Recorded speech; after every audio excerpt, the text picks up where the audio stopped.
সেই আসলে শ্রেষ্ঠ বক্তা। তারপরে অন্য কারো বক্তৃতা আপনাদের কাছে ভালো লাগবে না। আমি শুধু এটাই বলতে চাই, হাবিবুর রশিদ হাবিব এই এলাকার কৃতি সন্তান, ছাত্র থেকে যুবক, যুবক থেকে আজকে তরুণ নেতা হয়েছেন।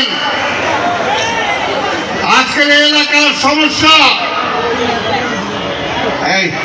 হাবিবুর রশিদ হাবিব যেভাবে জানে, আরো যারা প্রার্থী হয়েছে তারা কি সেই রকম জানে?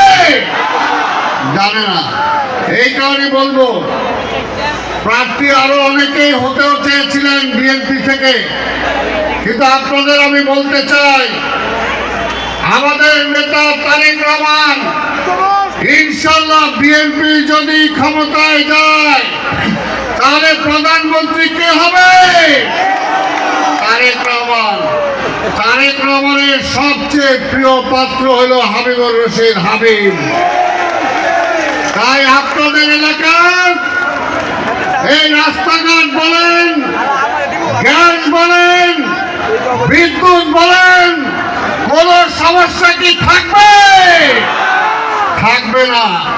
তাই আপনাদের স্বার্থে, এলাকার স্বার্থে হাবিবুর রশিদ হাবিবকে আপনাদের জয়লাভ করাতে হবে। অন্য যারা প্রার্থী হয়েছেন তাদের দলকে